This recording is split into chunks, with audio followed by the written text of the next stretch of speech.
Okay. 5-2 against Miami. Dave, did you see that coming? No. I did think that, at home, the formula, which I think we're going to discuss over the 3 games, right? So the question has been, and this is the question that I think I want to pose and then maybe answer after we've talked about all 3 games. The question is, with the new players, right? The Saba, Silva, right? Muyamba, right? Are we now better than the formula, or are we still the same damn formula team? Right. And the formula, just to remind folks out there, is that at home, we can basically beat anybody. Yeah. Right. Occasionally we'll draw, but only against the very best teams. Yeah. Right. And on the road, we can never win. We against the best teams, we lose. And against the okay teams, we draw. Yeah. So I think, yes, we're better just because of the pure talent of some of the players and the IQ of some of the players. Like Sabas makes, I don't think he's as good talent player as Araujo, but IQ wise, from what I've seen of him, he's making better decisions, simpler plays, simpler crosses, just making the better decisions in that final part of the field. Muyamba, certainly an upgrade from Ibarra, even though we were sad to see him go. Clearly an upgrade. Silva over anyone that's been on the left side, yes, whether that's Etienne or whomever, an upgrade on that side. So now that we've got consistent healthiness with George Giacomakis and Almada, knock on wood, we got Miles Robinson back. This team, just pure talent-wise, I know we talked about where we land in the playoffs. I was saying in the last podcast that we're trending more towards a 5 spot or a 4 spot at best. Mm-hmm. Like, that's optimistic. We have 3 games left. I could land in that spot. New England has been trying to help. They really have. we have 3 really tough games, so yes. Dave's algorithm could turn that back to more of like the 7 spot. But I could be right if we go on a good run here against Columbus, Cincinnati. Well, let's and revisit this after to talk about the 3 games, because I'd like to hear, let's go through it, and then once we finish it, I think maybe Carmen can make sure and remind us to revisit this whole idea of, are we really better than the formula? I think a notch, but yeah, let's get back to it. Okay. So you asked me, the first question is, was it surprising? Well, at the home, the formula would say without Messi, Miami's not a top class team without Messi. And Alba didn't play in that game. Yeah. Without Alba, Busquets. Yeah. So I would say then the win is on for sure. So it's not necessarily surprising. Now, obviously scoring 5 goals, right? Yeah. And, So we definitely had a quiet crowd though at the 27th minute when they scored the first goal to open things up in the 27th minute, I think it was. I don't know, Carmen, if you want to go to the highlights, but I don't know who it was that, probably 30, 35 yards out. Somebody bombs a shot, goes right off the upper 90. Comes back to Campana, who chests it and does like a lovely little chip touch over Miles Robinson. And even, hey, I don't even blame Miles. I mean, it was a nice little touch, and then he just volleys it into the top of the net. Pretty impressive here. I mean, you can say, yeah, you should step on this guy here and not let him have a free shot, but wow, that is a banger. And then, look at that chest. Woo! Alley-oop. And then, okay, so I have a problem with this goal, surprisingly. Okay. And I don't disagree with you. I think, first of all, the long shot, maybe I do think we should be closing him down more, but look, if you give a guy a shot from there, like, if you can score from there, God bless you. I think, and maybe Carmen will let this replay play again, because I think the ball is smashed from close range, but it literally goes through Guzan's hands right above his head, right? You're not going to blame Guzan for that goal. I think probably 3/4 of the MLS goalkeepers make that save. Carmen. Which one? Not the first one. This save. This one? They would have saved this. No. Wait till Carmen, you get I'm to gonna let you get the to close in. Wait till you get to the close in, I think. This thing is makes the last clip. The last one? You're reaching for straws, man. Okay. Maybe show the reverse. It literally goes right here. But it's coming so fast. Yeah, that's slow motion, first off. Second off, he does go off the outside of his foot, right? Which is a little bit of a fakey on him too, right? So if he squares that, maybe his hand's in the right spot, but instead it goes on the outside of part of the foot of the guy. You and can't goes tell in. me zero chance Andre Blake doesn't make that save. There's zero chance he makes that save. Andre for sure. Blake couldn't 100%. and Andre Blake can't stop Messi shot from 35 yards out. Why could he stop that one? Because he's quick and reflexive, and most of the goalkeepers in Mhm. MLS are. I And think because of the Guzan conspiracy. is really not sharp anymore, and I think it's a little harsh because I can't say that that's a terrible goal to give up and smash close, but I think what I want to get at is that I think that there are a number of goals this season that it's not that it's his fault, but that he could have made helped Can't us. disagree that Aston Villa Brad Guzan makes that save. Yes, Not going to disagree with that okay, at all. that's my point. I'm just Brad saying Guzan and Aston Villa makes that but save. that's a hell of a shot stopping play, right? That it would have been a terrific It would have save. been don't amazing. normally see in the MLS. And so I'm not.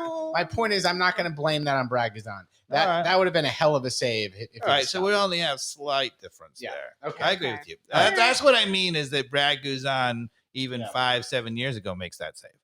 So, that's being a little critical. It's splitting hairs a little bit. Yeah. But that's, those goals add up, Yeah. right? When Yeah.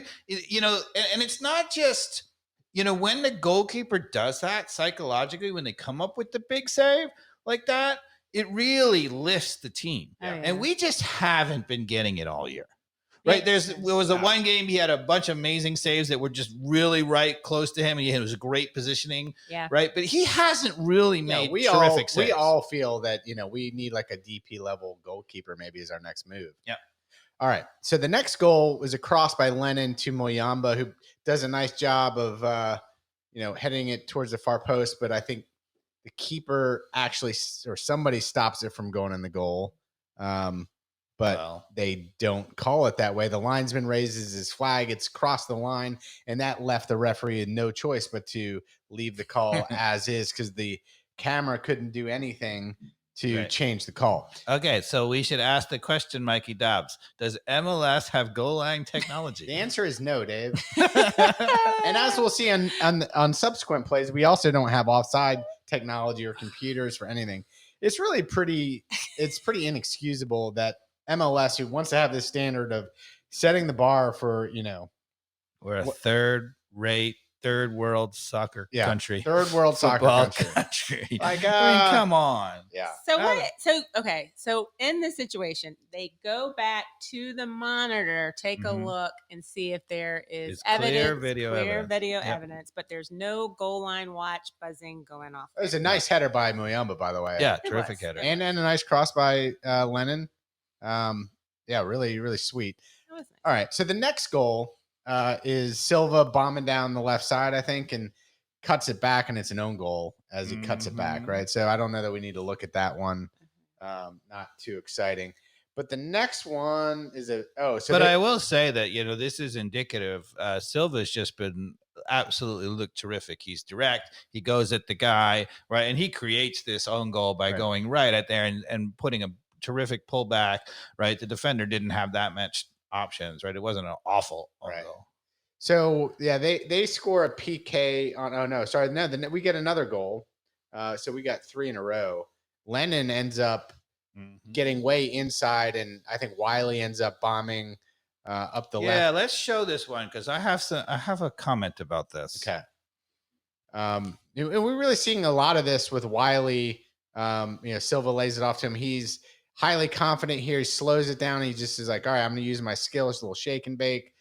Does a nice little cutty to Lennon, who obviously is our right back, but is somehow. I'm going to say to freeze it in 1 second, Carmen.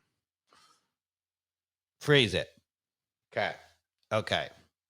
What is wrong with this picture? What is wrong? So this is my critique of, and I'm putting you on the spot, but this is my critique of Pineda, right? Right. That, he gets to watch film all day. Right. And you're like, you're watching this film. You're like, oh, we scored. It's a great goal. Right. I watched this and I was like, wait a second. Here's what I would say. If Wiley, who banged a really hard pass into the center there, and Brooks Lennon, ends up popping up off his foot here, but he does enough to keep it close to his body to get the volley. Who would you rather have there? The guy who naturally would be there, which would be either Giacomakis or Almada. I would rather have Almada in that space and Lennon back defending, but I don't know if that's the observation you want, Dave. Okay, so this is a pass from our left back, Wiley, Uh-huh. all the way almost to the 6-yard box. He pulls it back a little bit to Lennon, who's our right back, who's standing at the penalty spot. Okay. Yep. So who's back at right and left back in this play? Well, you're hoping Mascara here is going to be able to get back if needed. Well, where is Mascara? Mascara is, almost even with Lennon. Mascara's inside the box too. Yeah.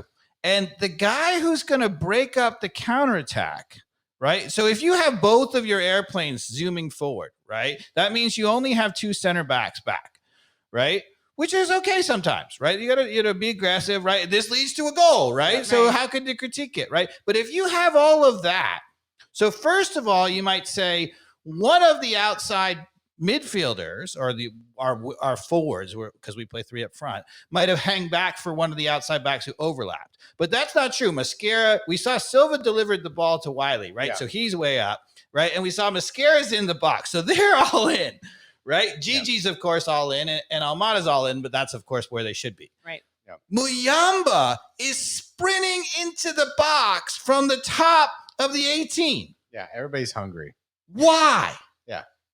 Because what in the God blaze? I mean, seriously? He's heating up. We have our outside left back who's serving to our right back in the box. We have 3 other players in the box besides that. If you're at all a tactical midfielder and you see that, what would you do? Yeah. You need to hold back a little bit. You need to hold back and get on a guy, because if that pass gets intercepted, release counterattack city. Right. Yeah. And honestly, the guy, listeners, if you saw how hard that pass that Wiley hit in, which was a great pass given the circumstance, he did kind of need to bang it in there.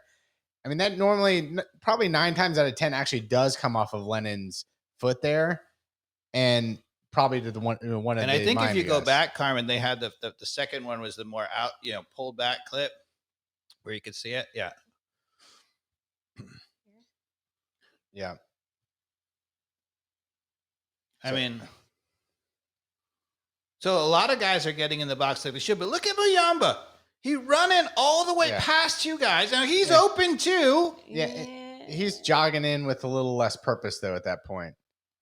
But he runs right by 2 Miami players. That's what I'm saying. He's jogging past those players with a little less purpose on where he needs to be. Which, to be honest with you, as a coach, you're like, oh, that's good. They're letting him go. And normally I would say, look, awesome, right? But if this situation is, and pause it right here, because you can't actually see, but right at the very top of the screen, that's Josetu.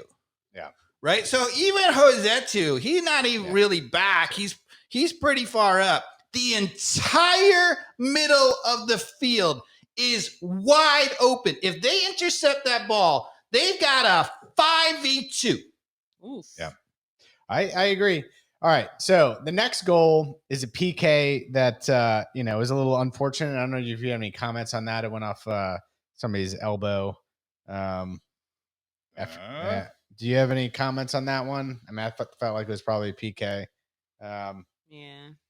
But then, I will say the one thing I noticed about it that I did like was the fact, wasn't that the one they were kind of fighting for the ball in the net, and it was Braguzan surrounded by that Caleb Wiley was the first person to come and defend his keeper. Yeah. I'm very protective of keepers. I was like, there's 3 people around Guzan. Where's it? And then here comes the 18-year-old. I'm like, thank you. And then, of course, everybody else came, but I appreciate it. I didn't see that. I only saw Brad just cornered in the goal. Yes! So I missed whatever angle that was because I was watching that in the replay. Yeah. But I think Brad is a big enough guy where he's bald and like twice their age. So he was going to be all right. He was probably fine, but I appreciated Caleb Wiley, the little one coming in. Not the little one, but the young one. Yeah.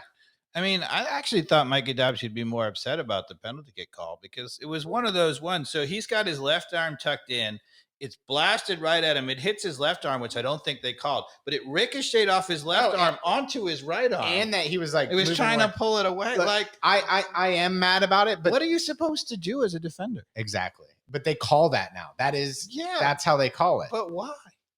I don't know. And this is where I've just stopped losing my mind over it because it just, and it also varies. Like some referees choose not to call that too. right. So that is one of the most inconsistent. Well, this things is in where soccer. the new Tottenham coach, who's done phenomenally well, right? He was just like, one thing I don't understand about football right now is the penalty area handball call. He's like, it's a mystery. And he's like, you get 4 professional coaches and 2 of them would say one thing and the other is just no rhyme or reason. There's no. To which I'm going to get on my soapbox a little bit and say, we talked about it before. A change that football, in my opinion, needs is we need an in-between, right? Not every call in the penalty area has to be a penalty kick. I'm advocating for an in-between. We have a yellow card and not just a red. If we just had reds, it would be shambolic.